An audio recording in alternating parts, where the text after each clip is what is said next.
Welcome back guys to my YouTube channel Vidya Mandir. Today we are going to study about the sixth chapter of our science book, that is life processes. तो इस chapter में हम पढ़ने वाले हैं ऐसी processes के बारे में जो हमारी लाइफ के सर्वाइवल के लिए बहुत ज़्यादा ज़रूरी है। मीन्स जिससे हम बता सकते हैं कि कोई भी थिंग जो हमारी अर्थ पे एग्जिस्ट करती है वो लाइव है और डेड है। इसको प्रिपेयर किया है मैंने श्रवण शर्मा। इस चैप्टर को मैंने 3 पार्ट्स में डिवाइड किया है। इस चैप्टर में पढ़ेंगे किस तरह से हम सर्वाइवल के लिए न्यूट्रिशन लेते हैं।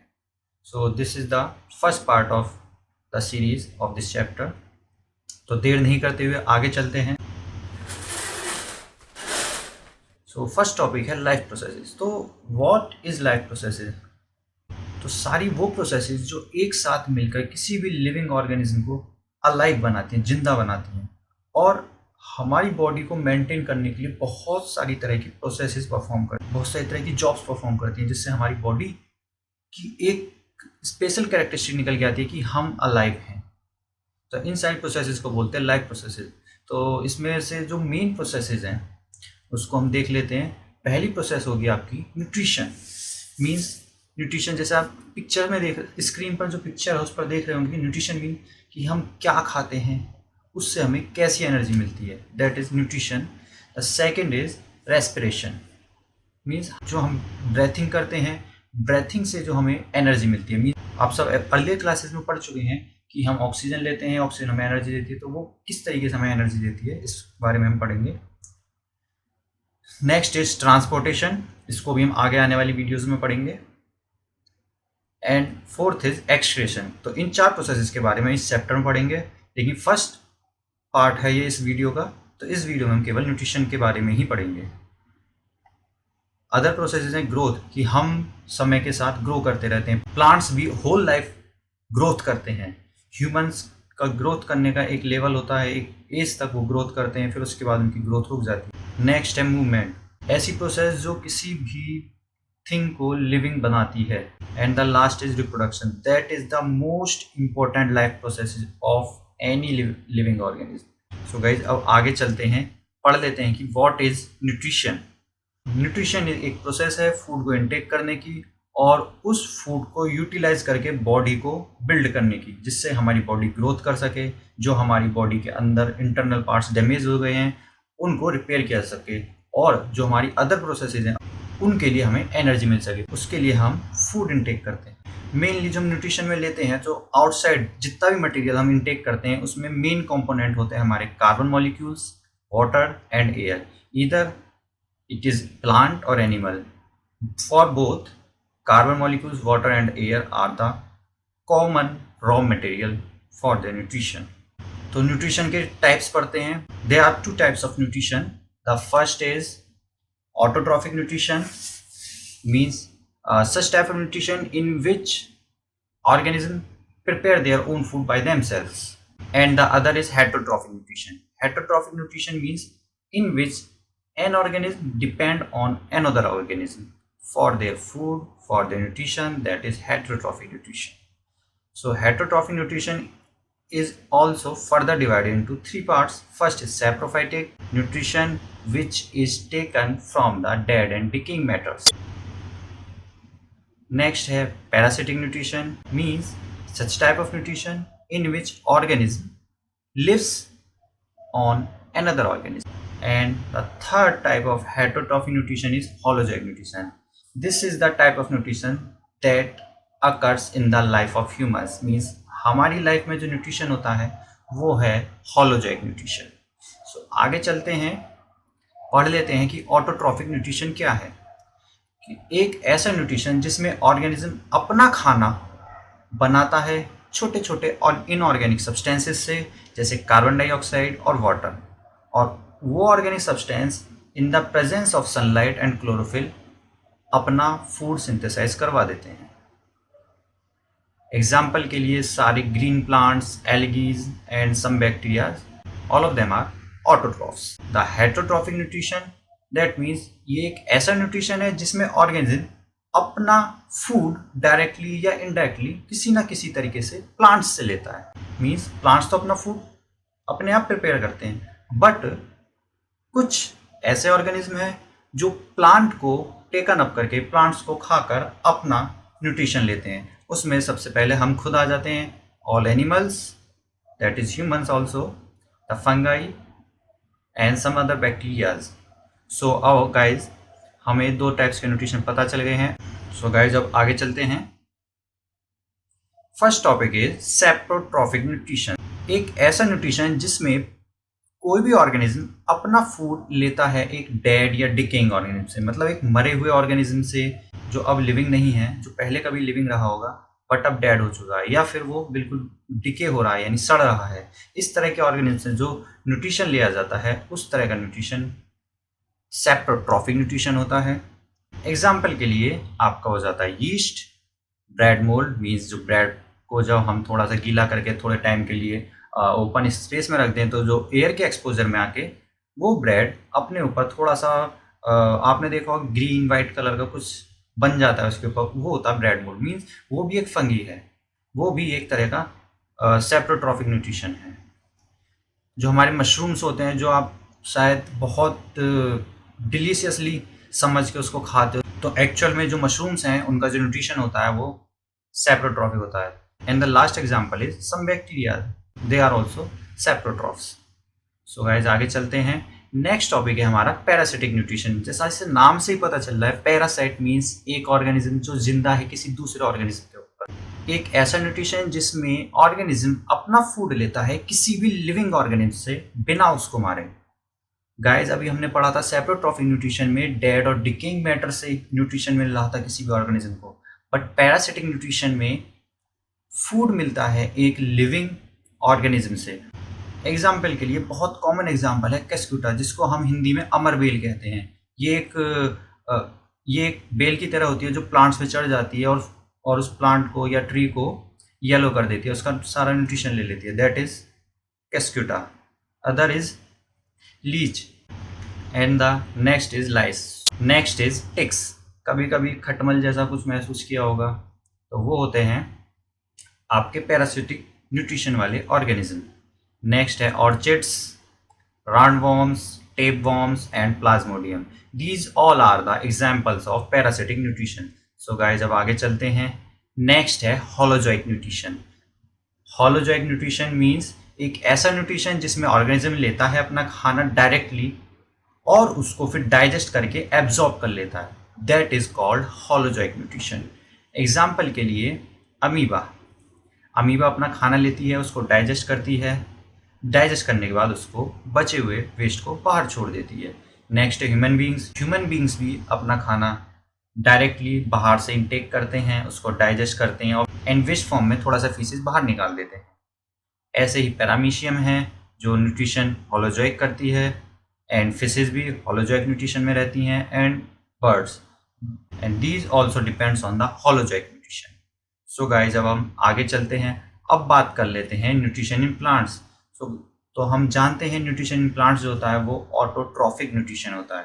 तो ये किस तरह से होता है समझ लेते हैं। इस प्रोसेस का नाम है फोटोसिंथेसिस। हम अर्लियर क्लासेस में भी इसको पढ़ चुके हैं, लेकिन फिर भी एक बार रिकॉल कर लेते हैं कि एक ऐसी प्रोसेस जिसमें प्लांट प्रिपेयर करता है अपना खाना कार्बन डाइऑक्साइड एंड वाटर को यूज करके इन the presence of sunlight and chlorophyll. तो आप स्क्रीन पर देख रहे हैं फर्स्ट इवेंट है कि क्लोरोफिल सन से आने वाली लाइट एनर्जी को एब्जॉर्ब करता है। सेकेंड इवेंट में उस लाइट एनर्जी को केमिकल एनर्जी में चेंज कर लिया जाता है और वाटर मॉलिक्यूल को भी तोड़कर हाइड्रोजन मॉलिक्यूल और ऑक्सीजन मॉलिक्यूल में अलग अलग कर दिया जाता है।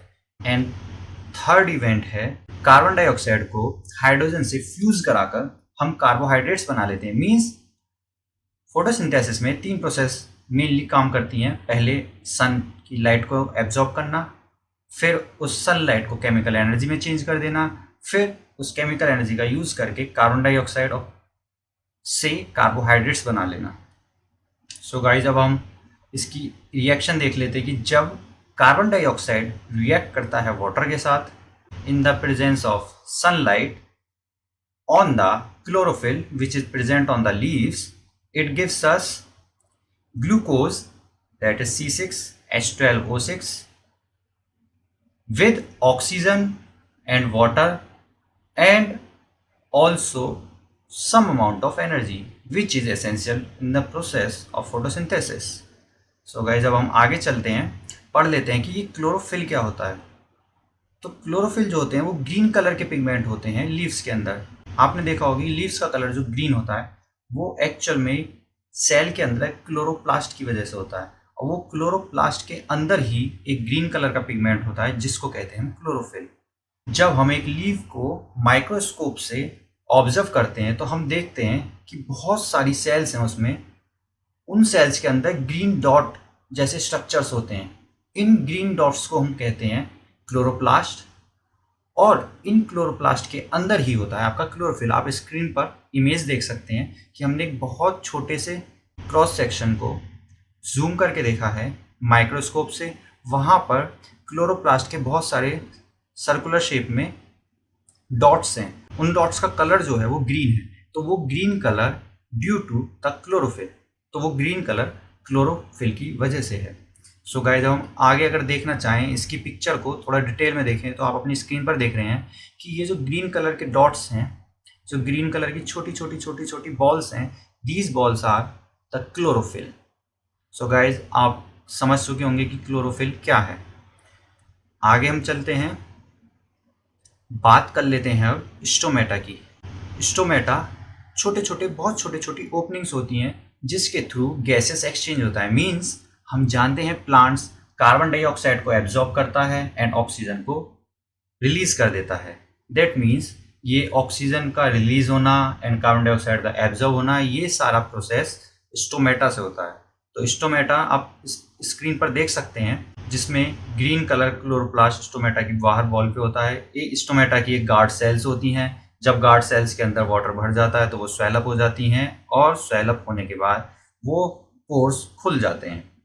जैसे उनसे वाटर रिलीज हो जाता है तो वो दोबारा से बंद हो जाता है। हर एक स्टोमेटा का एक पेयर होता है गार्ड सेल्स का, जो कंट्रोल करता है उस स्टोमेटा की ओपनिंग के लिए एंड क्लोजिंग के लिए। स्टोमेटा की ओपनिंग एंड क्लोजिंग दोनों डिपेंड करती है गार्ड सेल्स पर, और इन गार्ड सेल्स को कंट्रोल करने वाला होता है न्यूक्लियस, जो आप स्क्रीन में देख रहे होंगे कि blue colours dots are the nucleus of this cell. So guys, हम आगे चलते हैं और स्टोमेटा का अगर थोड़ा डिटेल में देखना चाहें तो आप स्क्रीन पिक्चर में देख सकते हैं कि ये जो ब्लू कलर्स बॉल्स हैं ये आपके गैस मॉलिक्यूल्स हैं जो स्टोमेटा के थ्रू अंदर जा रहे हैं या फिर वहाँ से बाहर भी आ रहे हैं। तो ये आपका स्टोमेटा है। जब भी वाटर गार्ड सेल्स के अंदर एंटर करता है तो वो स्वेल अप हो जाती है और स्टोमेटा का जो पोर होता है वो ओपन हो जाता है। बट जब वाटर उस स्टोमेटा से रिलीज होता है तो वो गार्ड सेल फिर से श्रिंक हो जाती हैं और पोर क्लोज हो जाता है। सो गाइस, आई होप ये आपको स्टोमेटा क्लियर हो गया होगा कि किस तरह से स्टोमेटा वर्क करता है। आगे चलते हैं, न्यूट्रिशन इन अमीबा में। हम जानते हैं अमीबा का न्यूट्रिशन होता है होलोजॉइड। अमीबा का जो न्यूट्रिशन होता है उसको हम बोलते हैं फेगोसाइटोसिस। मीन्स इस प्रोसेस में कोई भी सेल अपनी प्लाज्मा मेम्ब्रेन को एक्सपेंड करती है जिससे कोई भी बाहर का बड़ा पार्टिकल उस सेल के अंदर आ सके। तो इसको समझने के लिए हम स्क्रीन पर ध्यान से देखते हैं कि एक अमीबा है जिसका ये न्यूक्लियस है, black colour spot is the nucleus of the amoeba cell. This red colour particle is the food particle for the amoeba. तो जब अमीबा अपने फूड को इनटेक करने के लिए एक प्रोजेक्शंस बनाती है, मतलब एक फिंगर लाइक स्ट्रक्चर बनाती है जिसको हम बोलते हैं स्यूडोपोडिया। इस स्यूडोपोडिया की हेल्प से अमीबा अपने फूड को कैप्चर कर लेती है, और कैप्चर करने के बाद वो एक वैक्यूल फॉर्म कर लेती है, और इस वैक्यूल के अंदर वो अमीबा सेल अपने फूड पार्टिकल को डाइजेस्ट करने लगती है, और धीरे धीरे डाइजेस्ट करके उससे अपनी एनर्जी को एब्जॉर्ब कर लेती है, और जो वेस्ट पार्टिकल होता है उसको बाहर निकाल देती है, एक्सक्रीशन की फॉर्म में अलग कर देती है। So guys, this is the mode of nutrition in amoeba, that is phagocytosis. आगे चलते हैं, और न्यूट्रिशन इन अमीबा को हम लाइव व्यू में देखना चाहें तो इस तरह से होता है कि अगर कोई भी अमीबा बाहर से फूड पार्टिकल को कैप्चर करती है तो पहले वो उसको डाइजेस्ट करती है, और डाइजेस्ट करने के बाद जो भी वेस्ट पार्टिकल बच जाता है उसको वो एक्सक्रेट कर देती है। So this is the process of nutrition in amoeba. आगे चलते हैं और अब बात कर लेते हैं न्यूट्रिशन इन ह्यूमन बींग्स। इसमें आपको इंटरेस्ट भी आना चाहिए क्योंकि ये अब आपके बारे में बात होने वाली है कि आपकी बॉडी के अंदर न्यूट्रिशन कैसे होता है। सो गाइज, ह्यूमंस के अंदर जो न्यूट्रिशन होता है वो पूरे डाइजेस्टिव सिस्टम के थ्रू होता है। वो हमारी बॉडी के अंदर एक कंप्लीट डाइजेस्टिव सिस्टम है। तो डाइजेस्टिव सिस्टम में एक एलिमेंट्री कैनल होती है और कुछ ग्लैंड्स होते हैं जो प्रोड्यूस करते हैं एंजाइम्स, और इन एंजाइम्स से हमारा फूड पार्टिकल्स छोटे छोटे छोटे छोटे पार्टिकल्स में टूट जाता है। तो बात कर लेते हैं जो हमारे मेन ऑर्गन्स हैं डाइजेस्टिव सिस्टम के, उनमें सबसे ऊपर है हमारा माउथ। आप स्क्रीन पर देख सकते हैं, सबसे ऊपर इसमें माउथ है। फिर उसके बाद है आपकी oesophagus. Oesophagus means your food pipe, जिससे आपका फूड नीचे तक जाता है। नेक्स्ट है आपका स्टमक। आप स्क्रीन पर देख रहे हैं, आपका स्टमक बिल्कुल बीच में है। और आपने कभी कभी महसूस किया होगा कि पेट में बहुत एसिडिटी होती है, तो वो एसिडिटी का रीज़न यही है कि वो एसिडिटी स्टमक के अंदर होती है। इसके बारे में भी हम आगे पढ़ेंगे। नेक्स्ट है आपका स्मॉल इंटेस्टाइन। स्मॉल इंटेस्टाइन, नाम तो इसका स्मॉल इंटेस्टाइन है, लेकिन एक्चुअल में ये आपके नेक्स्ट ऑर्गन जो लार्ज इंटेस्टाइन है उससे भी बड़ी होती है। और लास्ट ऑर्गन है आपका एनस, जहाँ से वेस्ट प्रोडक्ट मीन्स जो फूड आपका डाइजेस्ट नहीं हो पाया है, जो एब्जॉर्ब नहीं हो पाया, वो फूड आपका बॉडी से बाहर निकल जाता है एनस के थ्रू। तो इन सब इंटरनल ऑर्गन्स के अंदर कुछ ग्लैंड्स होते हैं जो एंजाइम्स को रिलीज करते हैं, जिससे हमारा फूड छोटे छोटे पार्टिकल्स में टूटता रहता है। इसमें फर्स्ट ग्लैंड है salivary glands, that is present in your mouth, जिससे सलाइवा रिलीज होता है। नेक्स्ट है गैस्ट्रिक ग्लैंड्स, जो आपके पेट के अंदर होता है, मीन्स आपके स्टमक के अंदर होता है। नेक्स्ट है लीवर, आप स्क्रीन पर देख ही रहे हैं लीवर। नेक्स्ट है आपका पैंक्रियाज, जो पैंक्रेटिक जूस निकालती हैं। And the last gland is intestinal gland, जो आपका स्मॉल इंटेस्टाइन की स्टार्टिंग पॉइंट्स पे होता है, जिसको हम बोलते हैं डियोडेम। सो गाइस, जब हम आगे चलते हैं इनके बारे में डिटेल में पढ़ लेते हैं। तो first is your mouth.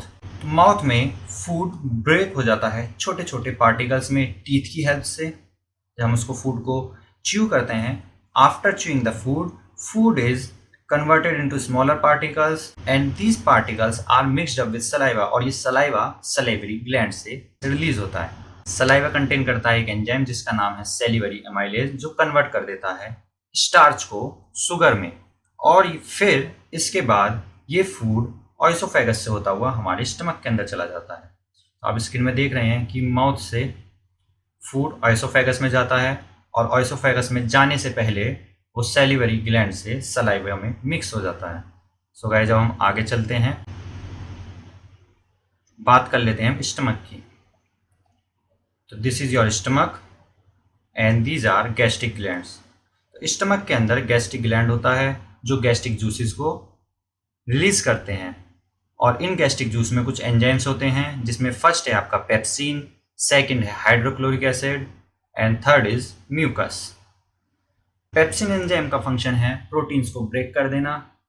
Hydrochloric acid का फंक्शन है कि जो भी हमारा फूड आया है उसके मीडियम को एसिडिक बना देना, मतलब उसके अंदर एसिड मिक्स कर देना, जिससे उसकी नेचर एसिडिक हो जाए और पेप्सिन के वर्क में थोड़ी सी हेल्प भी करे। और म्यूकस हमारे स्टमक की वॉल को प्रोटेक्ट करता है, जिससे जो हाइड्रोक्लोरिक एसिड निकला है वो हाइड्रोक्लोरिक एसिड हमारे स्टमक को खराब ना कर पाए, क्योंकि हाइड्रोक्लोरिक एसिड बहुत ज़्यादा रिएक्टिव होता है। ये सब एंजाइम्स मिक्सअप होने के बाद फूड हमारा चला जाता है स्मॉल इंटेस्टाइन में। सो गाइस, अब हम आगे चलते हैं। अब बात कर लेते हैं स्मॉल इंटेस्टाइन के अपर पार्ट की, जिसका नाम है डियोडेनम। तो डियोडेनम आप देख रहे हैं स्क्रीन पर। डियोडेनम वो पार्ट है जहाँ पर स्मॉल इंटेस्टाइन मिलती है आपकी एलिमेंट्री कैनल से। तो डियोडेनम में फूड मिक्स हो जाता है बाइल जूस के साथ और पैंक्रेटिक जूस के साथ। आप बाइल जूस जो फॉर्म होता है वो लीवर से फॉर्म होता है, एंड पैंक्रेटिक जूस पैंक्रियास से फॉर्म होता है। बाइल जूस का काम है फैट्स को छोटे छोटे ग्लोब्यूल्स में चेंज कर देना, एंड पैंक्रेटिक जूस में एंजाइम्स होते हैं जो हैं आपके ट्रिप्सिन एंड लाइपेज। ट्रिप्सिन का फंक्शन है प्रोटीन्स को ब्रेक डाउन करना, एंड लाइपेज का फंक्शन है फैट्स को ब्रेक डाउन करना। और इसके बाद अब आपका खाना एंटर कर चुका है स्मॉल इंटेस्टाइन में। सो गाइस, अब हम आगे चलते हैं, देखते हैं स्मॉल इंटेस्टाइन को। आप स्क्रीन पर इमेज देख सकते हैं स्मॉल इंटेस्टाइन की। स्मॉल इंटेस्टाइन की वॉल्स इंटेस्टिनल जूस निकालती हैं, और जो ये इंटेस्टिनल जूस होता है इसके अंदर कुछ एंजाइम्स होते हैं, और ये एंजाइम कन्वर्ट कर देते हैं कार्बोहाइड्रेट को ग्लूकोज में, फैट्स को फैटी एसिड एंड ग्लिसरॉल्स में, एंड प्रोटीन को एमिनो एसिड्स में। आप स्क्रीन पर देख रहे हैं कि ये बहुत ज़्यादा एक दूसरे में फंसी हुई हैं। स्मॉल इंटेस्टाइन की जो शेप है बहुत ज़्यादा उलझी हुई सी है। तो अब ये फूड आगे की तरफ कैसे बढ़ता है? इसके लिए स्मॉल इंटेस्टाइन की वॉल्स पर छोटी छोटी फिंगर्स लाइक प्रोजेक्शन होती हैं, जिसको हम विली कहते हैं, और इन विलीज के अंदर ब्लड वेसल्स होती हैं। ये विलीज ही होती हैं जो हेल्प करती हैं फूड को आगे करने में। वो फूड को पकड़ती हैं और आगे करती हैं, फिर पकड़ती हैं, फिर आगे करती हैं। तो यही वर्क होता है विलीज का स्मॉल इंटेस्टाइन के अंदर, और इसी तरह से आपका फूड आगे बढ़ता जाता है। और फिर जब ये डाइजेस्टेड फूड एब्जॉर्ब कर लिया जाता है ब्लड के द्वारा, तो ये सारा एब्जॉर्ब फूड बॉडी के हर सेल्स में ट्रांसपोर्ट हो जाता है। और जो फूड अनडाइजेस्टेड है, मीन्स अभी तक डाइजेस्ट नहीं हो पाया है, वो अनडाइजेस्टेड फूड चला जाता है आपका लार्ज इंटेस्टाइन के अंदर। सो गाइस, हम लार्ज इंटेस्टाइन के बारे में देख लेते हैं। लार्ज इंटेस्टाइन की आप पिक्चर इमेज, लार्ज इंटेस्टाइन की इमेज आप स्क्रीन पर देख रहे हैं कि ये बहुत बड़ी है। बिना एब्जॉर्ब किया हुआ फूड भेज दिया जाता है लार्ज इंटेस्टाइन के अंदर, जहाँ पे लार्ज इंटेस्टाइन की वॉल्स उस अनडाइजेस्टेड फूड से वाटर को एब्जॉर्ब कर लेती हैं, और इस तरीके से जो वो अनडाइजेस्टेड फूड था वो थोड़ा सा सॉलिड फॉर्म में आ जाता है। वो सारा बचा हुआ मटेरियल कलेक्ट हो जाता है रेक्टम में। आप स्क्रीन पर देख रहे हैं ये आपका रेक्टम है, और रेक्टम के बाद ये फूड चला जाता है एनस के थ्रू बॉडी से बाहर। आप स्क्रीन पर देख रहे हैं एनस है। सो गाइस, हम देखते हैं कि एक छोटा सा प्रोजेक्शन होता है अपेंडिक्स। तो ये अपेंडिक्स क्या है? अपेंडिक्स के बारे में बहुत सारी थ्योरीज हैं। कुछ साइंटिस्ट का मानना है कि ये हमारी बॉडी का बहुत यूजफुल पार्ट है, जिसके अंदर बहुत सारे प्रोटीन्स एंड एंजाइम्स हैं। लेकिन कुछ साइंटिस्ट का मानना है कि ये हमारी बॉडी का बेकार पार्ट है, जो किसी यूज़ का नहीं है। So guys, this was the end of your food. तो आपका फूड इनटेक होना स्टार्ट हुआ था माउथ से, एंड वो एनस पे आके in the form of waste body से बाहर निकल जाता है। अगर हम इस पूरी प्रोसेस को सम अप करते हैं तो हम देख लेते हैं इसको एक बार कि फूड एंटर करता है माउथ से, माउथ के बाद वो एसोफेगस से होता हुआ स्टमक में जाता है, स्टमक के बाद वो निकलता है स्मॉल इंटेस्टाइन के लिए, और इसी बीच लीवर और पैनक्रियास से वो कुछ एंजाइम्स कलेक्ट करता है और स्मॉल इंटेस्टाइन में घूमता हुआ एब्जॉर्ब हो जाता है। लेकिन अगर फूड एब्जॉर्ब नहीं हो पा रहा है तो वो भेज दिया जाता है लार्ज इंटेस्टाइन के अंदर, और लार्ज इंटेस्टाइन के बाद उसमें से वाटर को एब्जॉर्ब कर लिया जाता है, बच जाता है सॉलिड पार्टिकल, और वो सॉलिड पार्टिकल फिशेस की फॉर्म में हमारी बॉडी से बाहर आ जाता है। So guys, this is the end of this topic of nutrition. मेरे चैनल पर बने रहिए, इस चैप्टर के अदर टॉपिक्स आने वाले नेक्स्ट पार्ट में होंगे। And don't forget to subscribe my channel.